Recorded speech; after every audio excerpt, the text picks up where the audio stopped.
Hi,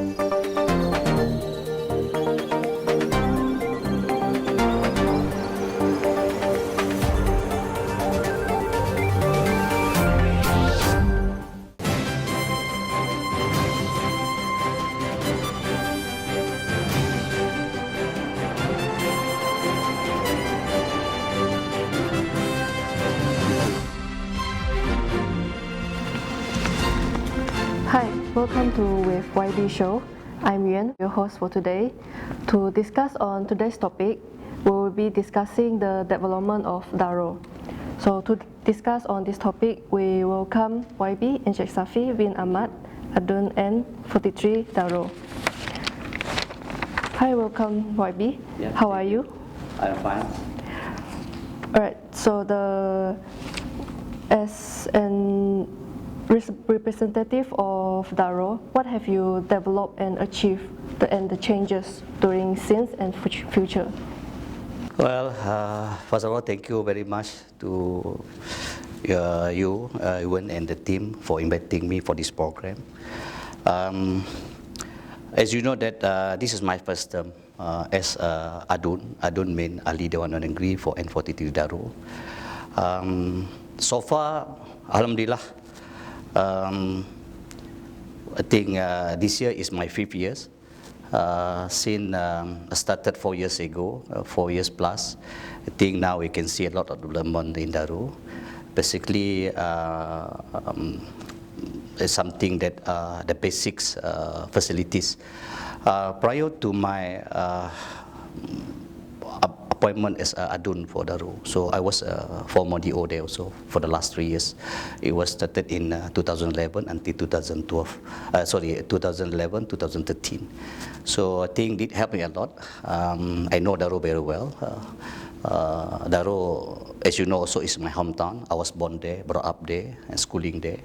Then, furthermore, also I was a former DO. So Daro is something that is very familiar to me. Then, basically, that I know very well what is Daro need, and then what development, what kind of development that I think Daro need the most. Jadi, saya keseluruhannya Daro, walaupun ianya telah pun sebagai sebuah daerah selama 47 tahun, it's 47 years, so it's very long. It's one of very senior district in the state. Of course, before that, Daro was under Sarike. After government upgrade the Mukah from a district to a full-fledged division, is a new division. So Daro, partly of Daro is under Mukah division. Let I share with you about Daro constituency first. Even the name is Daro. Actually, it covers 4 districts. I have 11 kampung dan rumah panjang, which is under Matu districts. 19 rumah panjang is under Sibu districts. 17 under Meradong districts. The rest is under Daro.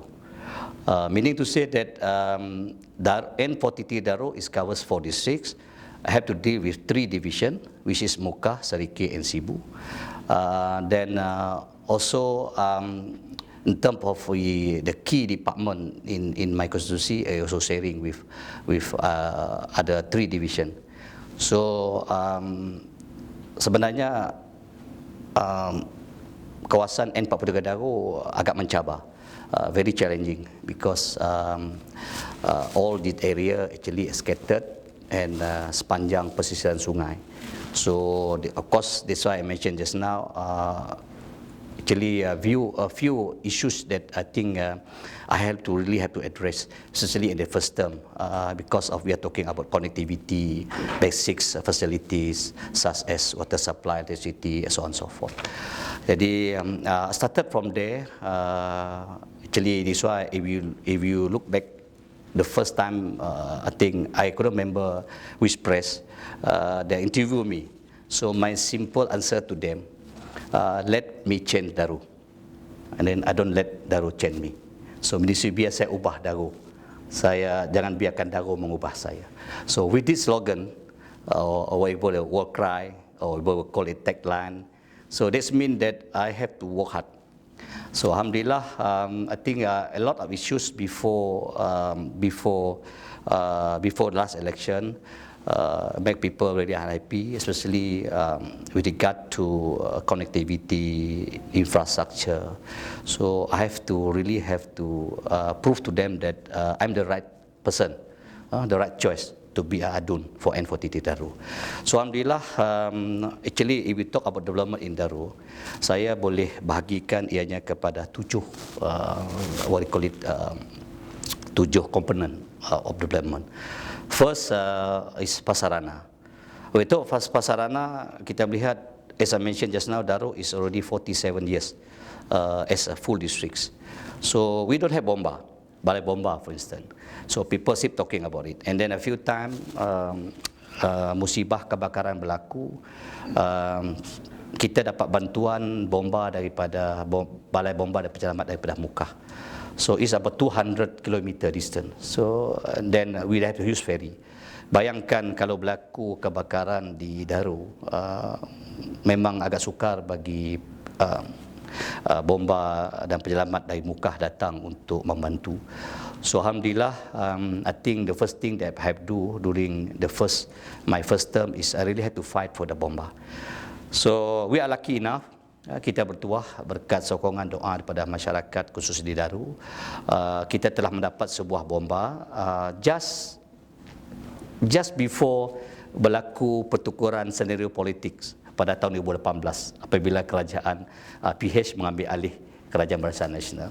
Jadi projek ini telah peneruskan dan mula dilaksanakan tahun 2017. So it was started in the 2017. I was elected 2016. Then the first project bomba started in 2017. So sebuah balai bomba yang bernilai 6.8 juta telah pun siap dan telah pun mula beroperasi pada bulan Jun tahun lepas. So now we have very good bomba, equipped with all the equipment, beserta dengan manpower dan juga personal. So sekarang ini isu bomba ini telah pun menjadi diselesaikan, dan saya melihat di hari ini juga rakyat akan merasa lebih selamat. Then development in Daru also, we talk about new township, whatever, I think is dapat menggalakkan actually sebagai satu tarikan, I think, keyakinan pada pelabur, terutamanya pihak luar yang datang ingin membeli kedai dan sebagainya di Daru.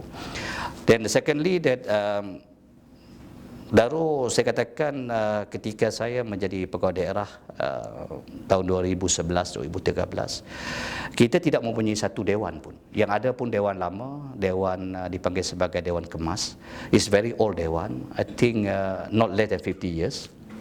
Then a lot of renovation has been done, but it's very small. So saya berusaha mendapatkan sebuah dewan yang baru.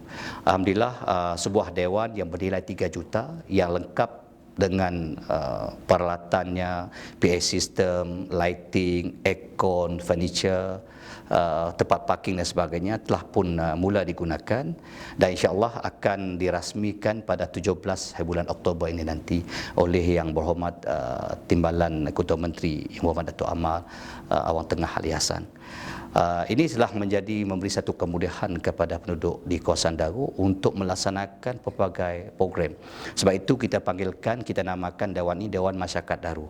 Actually is a multi-purpose hall, dan boleh digunakan untuk pelbagai aktiviti. Dan saya pada itu juga kita telah membina sebuah masjid daerah Daru yang baru. So Daru, I would say is about 98% is Muslim. Dan kita setakat ini tidak mempunyai satu masjid daerah yang sesuai. Dan ada masjid pun begitu lama, usianya mungkin menjangkau 60 tahun, dan sudah tidak lagi dapat menampung keperluan masyarakat yang semakin berkembang. Now population of Daru is about 34,000. Dan alhamdulillah, kerajaan negeri, terutama Yang Berhormat Ketua Menteri, telah begitu bermurah hati dan juga memahami keperluan ini. When I request this project, Yang Berhormat telah pun meluluskan, dan sekarang ini projek ini dalam pembinaan dengan nilai 10 juta ringgit. So as of now, pelaksanaannya lebih kurang dalam 50% siap. Dan saya pada itu juga kita juga melaksanakan projek-projek lain seperti masjid dan surau di kampung-kampung, kerana setiap ahli Dewan Negeri diperuntukkan RTP sebanyak 5 juta setahun. So RTP ini bukan berbentuk wang tunai, di mana sebagai wakil rakyat kita telah diberi keistimewaan untuk mencadangkan nama-nama projek untuk dikemukakan oleh kerajaan, dan ianya sekiranya diluluskan, ianya akan dikeluarkan satu dipanggil surat kuasa kepada agensi-agensi yang berkenaan, sama ada JKR, DID, Majlis Daerah dan sebagainya, agensi yang sesuai untuk melaksanakan projek berkenaan. Jadi melalui RTP ini kita banyak melaksanakan projek-projek infrastruktur, membina masjid dan surau di kampung-kampung, dan begitu juga dengan kemudahan dewan terbuka dan sebagainya. Now boleh saya katakan sejak 4 tahun yang lepas, hampir ke semua kampung dan rumah panjang di bawah N43 Darul mempunyai kemudahan dewan, sama ada dewan tertutup, terbuka maupun bertaraf balai raya. Ini untuk digunakan oleh masyarakat sebagai tempat pertemuan dan melaksanakan pelbagai aktiviti. Dan saya pada itu juga kita juga melaksanakan kemudahan-kemudahan sukan yang lain seperti gelanggang futsal, gelanggang bola jaring, tersepak takraw, dan juga untuk street soccer di kampung-kampung, untuk khususnya untuk digunakan oleh para belia di kampung-kampung berkenaan. What is your ideal master plan for developing your area in Darul? Darul, as I mentioned just now, ianya berkembang dengan pesat. Dan dengan pembangunan infrastruktur yang semakin baik, connectivity yang semakin baik, dan kalau sebelumnya kita melihat ramai masyarakat di Darul, mereka pergi keluar, especially to Sibu, Sarike, including even di Kuching. So just because that maybe that time not so much opportunity yang ada di Darul. So with the latest development in Darul, especially as you know that one of the biggest project, the mega project construction of Batang Lasak Bridge, which is I think memakan belanja hampir 600 juta. Dan ini is really sebagai we can call it sebagai is a game changer to Darul. So from there I can see that we can anticipate, I can foresee that with good connectivity, accessibility, especially roads and bridges, people might want to come back to Darul. So another problem that we can foresee, maybe there's no land for them to build a house. So I have worked closely with relevant department, especially the city office and the land and service. So now we try to implement, which is already approved anyway, dipanggil skim pembesaran kampung dan skim pembesaran semula, skim pembesaran kampung dan juga skim pendapatan semula. So sekarang ini yang telah pun diluluskan dalam pelaksanaan dan sebahagiannya telah pun diperuntukkan kepada penerima ataupun pemohon yang berjaya. Pertamanya adalah skim pembesaran kampung Lemampik, Kampung Tengah dan Kampung Pantri. Dia mengalami fasa 1, fasa 2. Jumlah keseluruhan lotnya adalah sejumlah 536 lot. Another skim pembesaran kampung ialah Kampung Badung, di mana jumlah keseluruhan lot yang akan diperuntukkan ialah sejumlah 331 buah lot. Dan another one is skim pembesaran kampung Kampung Masjid, Kampung Pancu dan Kampung Baru, berjumlah 446 lot. Jadi total lot-lot yang akan ada untuk dibuka permohonannya kepada masyarakat Darul adalah sejumlah 1,313 lot. Ini merupakan panjangan jangka panjang kita, sebab saya melihat sekarang ini ramai yang bekerja di Sibu terpaksa membawa family mereka ke Sibu, keluarga mereka ke Sibu, dan mereka menyewa. Dan ini barangkali agak membebankan mereka, dan tidak mustahil apabila jalan sudah siap, jambatan siap, dalam tempoh dalam lebih kurang 3 ke 4 tahun akan datang. Jadi mereka ini barangkali tidak perlu lagi menyewa di Sibu. Mereka akan bawa balik family mereka, keluarga mereka ke Darul. Dan apabila mereka bawa balik ke Darul, mereka memang memerlukan lot untuk membina rumah. Jadi dengan ini kalau mereka bawa balik mereka ke Daru, dan suami yang bekerja di Sibu, di Serikir sebagainya, mereka barangkali cuma berulang-alik every day.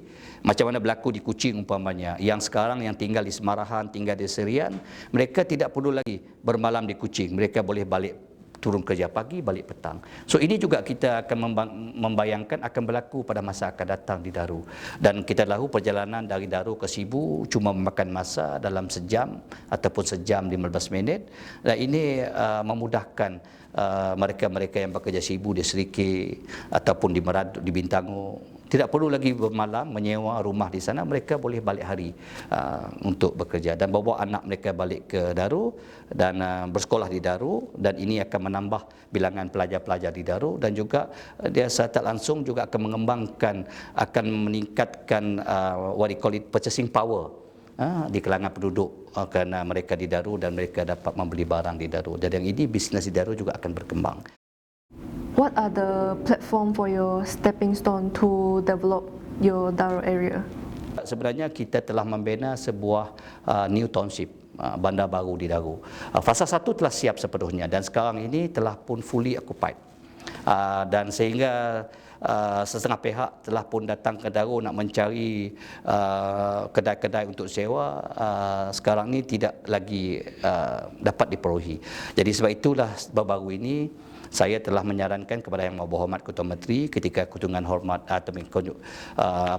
kunjungan hormat saya kepada Yang Berhormat Ketua Menteri supaya projek Daru New Township Fasa 2 yang peringkat asal perancangannya mempunyai 35 unit dapat dipercepatkan pelaksanaannya supaya dapat menggalakkan lebih ramai businessman daripada Daru untuk datang ke Daru menjalankan berbagai perniagaan mereka, termasuk juga saya difahamkan ada setengah bank, commercial bank, now they're looking at the kedai-kedai yang boleh disewakan untuk mereka membuka cawangan mereka. Jadi ini sebagai satu petanda bahawa Daru telah berkembang, dan sebab itu juga Daru sekarang inilah walaupun sebahagiannya telah pun diambil alih oleh pengangkutan darat, disambung menggunakan feri, tetapi penggunaan bot ekspres daripada Daru ke Sibu, Daru ke Serikir, begitu juga menggunakan bot laju masih juga digunakan sebagai pilihan. Dengan itu pada tahun 2017-2018 kita telah membina 3 buah wharf konkrit yang baru sebenarnya. Satu di Daru untuk kemudahan bot ekspres dan juga kemudahan para penumpang berbumbung, kerana bot ekspres ini biasa berjalan pukul 6, bertolak pukul 6 pagi, masih subuh, kadang hujan sebagainya. Yang sedia ada sekarang ini tidak begitu kata orang lengkap dengan kemudahan-kemudahan seperti berbumbung dan sebagainya. Yang baru yang telah pun digunakan berjumlah 1.4 juta telah pun siap dilaksanakan. Dan begitu juga di sebuah rumah di kawasan rumah panjang di Pasin. Ini ada 8 rumah panjang, penduduknya lebih 2,000, mempunyai sebuah sekolah dan klinik, dan kita dapati juga bot ekspres berjalan juga situ. Jadi kita juga membina sebuah wharf yang konkrit wharf, RC wharf we call it, berjumlah 1.4 million juga telah pun siap dilaksanakan.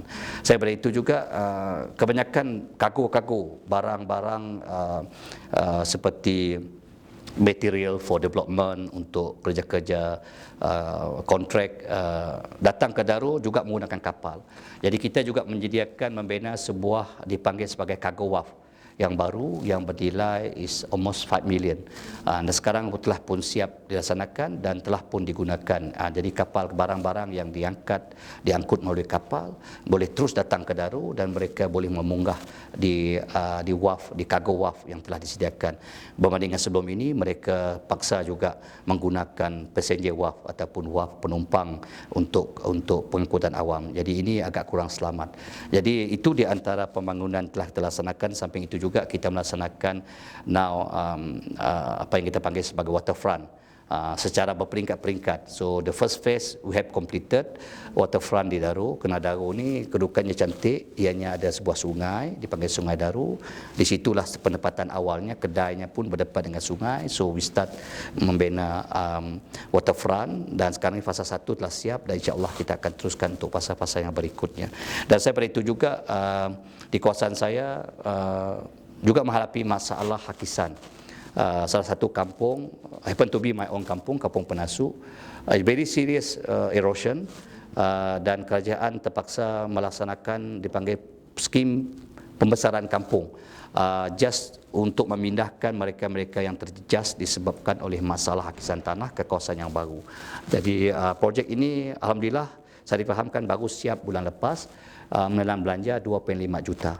So dengan siap projek ini projek rakyat yang Ketua Menteri ketika lawatan rasmi beliau ke Kampung Penasu pada 7 hari bulan 8 tahun 2018, di mana saya telah mengemukakan permohonan bagi pihak masyarakat kampung tentang masalah ini, dan beliau telah meluluskan projek ini bawah projek rakyat, dan sekarang telah pun siap dilaksanakan. Itu prasarana. Yang keduanya jalan raya. Jalan raya ini terutama jalan-jalan kampung, jalan raya dan jembatan. Jalan kampung-kampung, kita tahu sekarang dulunya kampung menggunakan jalan titian ataupun we call it plain walk. So itu kita tukarkan semua untuk menggunakan konkrit dan juga jalan yang betar. Jadi itu banyak kita laksanakan melalui projek RTP yang saya katakan tadi, dan juga kita melalui projek-projek daripada agensi yang lain seperti Maris dan juga projek-projek di bawah JKR. Dan kita juga telah memukar beberapa jembatan kayu dalam kampung kepada jembatan yang menggunakan konkrit. Jadi itu yang projek-projek telah laksanakan. Dan salah satu projek yang besar yang juga telah diluluskan untuk jalan raya adalah jalan-jalan di kawasan saya katakan tadi. Kawasan saya adalah kawasan daripada pesisir sungai yang sekarang ini tidak mempunyai jalan akses untuk keluar. Jadi kita telah bekerjasama dengan agensi berkenaan khususnya JKR dan DID untuk membuat satu perancangan bagaimana untuk melaksanakan projek jalan raya untuk menghubungkan kampung-kampung yang terpencil tadi. Dan alhamdulillah Yang Mohd Ketua Menteri telah meluluskan permohonan kita 3 projek utama jalan yang diluluskan bernilai hampir 175 juta keseluruhannya. Dan sekarang projek ini diluluskan tahun 2018 dan sekarang ini telah pun semuanya telah pun dalam pelaksanaan. Some of them just started. One of the project yang saya mentionkan tadi ialah pembinaan jalan daripada Jalan Sibu Tanjung Manis, sambung terus jalan ke Ilas di salah satu penempatan saya, dan juga pergi ke Kampung Sebenak, dan seterusnya ke kampung di Setubah, dan seterusnya pergi ke di Mabel. Keseluruhan jalan ini adalah sepanjang 24 km. The total kelulusan untuk projek ini adalah peruntukan diluluskan adalah sejumlah 65 juta.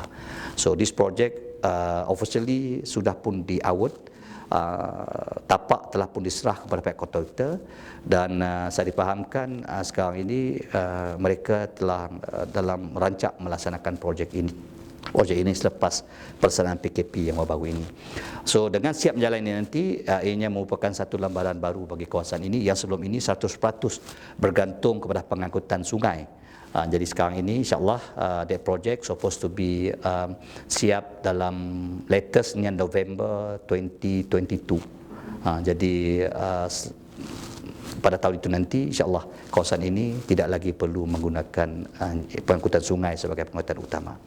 Dan saya pada itu juga ialah jalan Pasin ke Matu. As I mentioned tadi, Pasin merupakan sebuah penempatan majoritinya IBAN. Jadi we have 8 langhouses, 1 school, 1 clinic. Dan sekolah ini memerlukan perjalanan dari Daro ataupun dari Sibu, it take about 2 hours by speedboat. 200 horsepower untuk sampai ke sini memakan masa hampir 2 jam. Jadi kita akan bina jalan raya. Kerajaan telah meluluskan melalui projek rakyat Ketua Menteri membina jalan sejauh 17.45 km dengan jumlah peruntukan sejumlah 65 juta. So this project just already started in February this year. So sekarang ini dalam proses pelaksanaan juga. So dengan siap jalan ini nanti, bayangkan penempatan ini sebelum ini memerlukan perjalanan 2 jam menggunakan sungai. siap jalan cuma takes about 17 km. So saya boleh bayangkan barangkali cuma memakan masa is about 14 minutes from Jemureng, Matu pergi ke Pasin. Lepas itu mereka akan dapat jalan utama. Jadi itu di antara jalan utama. Dan sebab itu juga ada satu buah projek sepanjang 11 hampir 12 km membenarkan jalan dari Kampung Penasuk ke Nangasemah. Nangasemah ada 7 buah rumah panjang, ada sebuah sekolah, sebuah klinik. Sekarang ini totally cut off. So mereka cuma dapat dihubungi melalui jalan sungai. Jadi dengan siap jalan ini nanti ianya akan menghubungkan Penasuk dengan Nangasemah, dan Penasuk klinik yang terdekat. Kalau untuk orang bersalin, orang sakit dan sebagainya, the nearest adalah klinik Nangasemah. So for the time being mereka menggunakan jalan sungai. Ini agak menyukarkan terutama sebelah malam ataupun ketika air surut dan sebagainya, hari hujan. Jadi ini sukar bagi mereka untuk dapat perkhidmatan. Jadi dengan siapnya jalan sepanjang 11 km nanti, mereka boleh pergi ke klinik anytime. Ini projek ini dia telah laksanakan lebih awal. So now is about 1 year plus sudah dalam pelaksanaan. So saya difahamkan now is about 40% completed.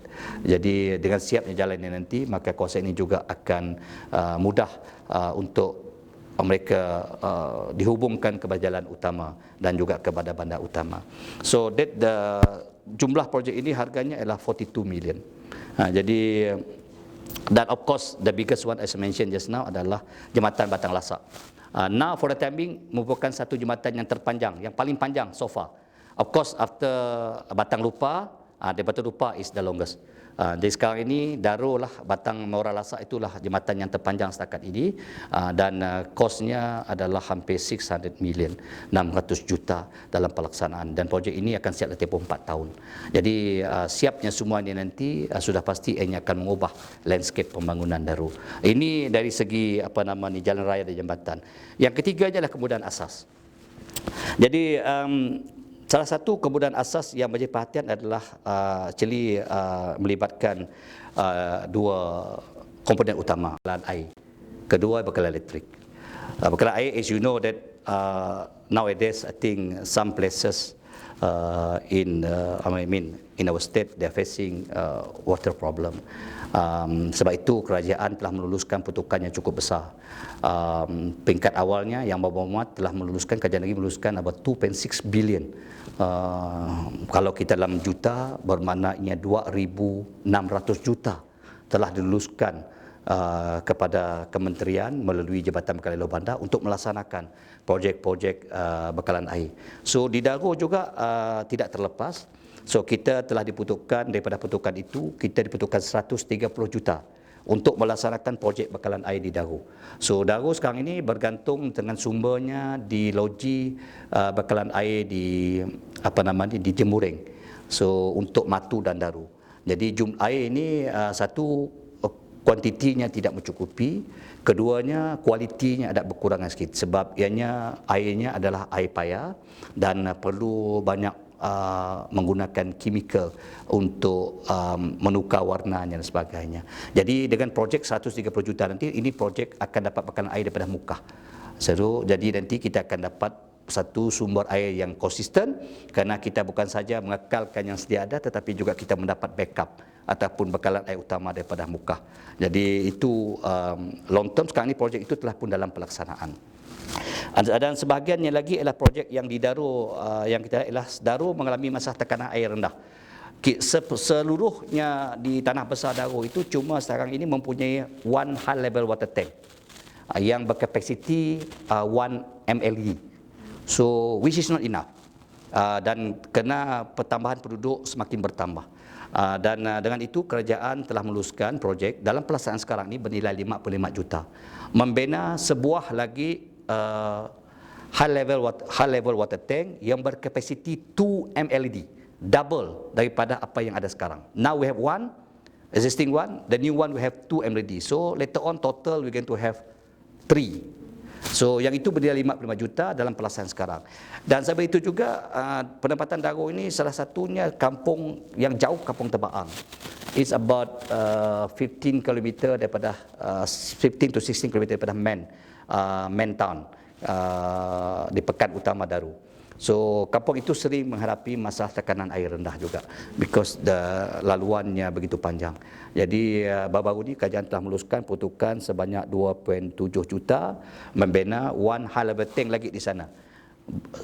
Together dengan booster dengan kos 2.7 million. 2.7 juta. Jadi dalam masa akan datang, Darul akan mempunyai selain pada bekalan air yang konsisten, yang reliable daripada Mukah, kita mempunyai 2 high level water tank yang baru.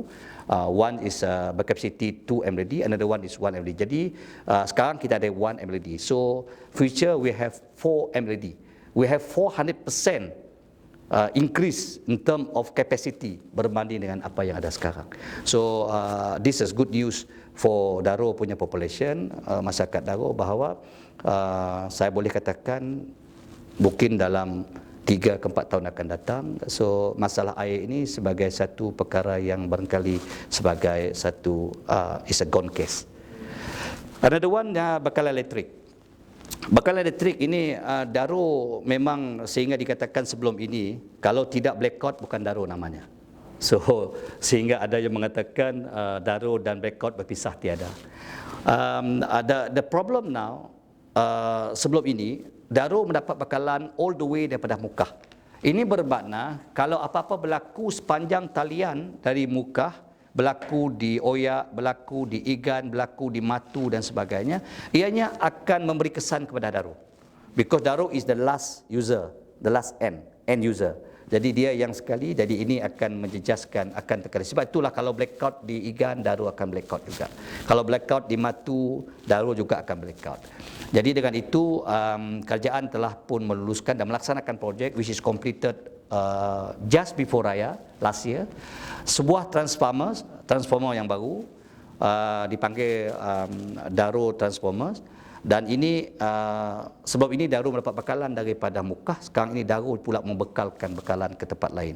So sekarang ini dengan adanya transformers yang baru bernilai 133 juta yang telah pun siap dilaksanakan oleh pihak Sesko, telah pun beroperasi sekarang, kita mendapat sumber daripada 2. One from Mukah, another one from Sibu. Meaning to say, anything happen in Mukah, Sibu akan cover. So ianya cuma barangkali backup sekejap saja, just untuk dia menukar sumber. Jadi daripada Darul katanya manis terus pergi ke Sungai Mau di Sibu. So now Darul have very reliable electricity. Boleh dikatakan sekarang ini, tadi saya katakan dulu mengatakan Darul dengan blackout berpisah tiada, but now saya dipahamkan masyarakat Darul rindu dengan blackout. Because very seldom happen now. Last time boleh dikatakan kerap sekali, boleh katakan setiap hari boleh berlaku blackout walaupun dalam tempoh yang sekejap. Jadi ini kita lihat perubahan, I think the scene I took over ataupun sejak saya diamanahkan sebagai wakil rakyat. Thank you so much YB for being here and sharing your contribution. And thank you for watching with YB Show, and then stay tuned for the next episode. Thank you. Untuk kerajaan khususnya mengambil kira apa aspirasi beliau. Dan saya berdaya juga kita melihat beliau tu ada menggalakkan beliau tu dalam aktiviti kemasyarakatan. Jadi banyak melaksanakan program-program kemasyarakatan beliau tu. Saya katakan tadi ialah ianya perlu dibentuk, kita perlu bimbingnya supaya mereka tu sentiasa berada di landasan yang betul. Jadi salah satu kita bawa ialah program mendekati rakyat, program kebajikan, gotong royong, melawat, beri bantuan pada orang susah dan sebagainya.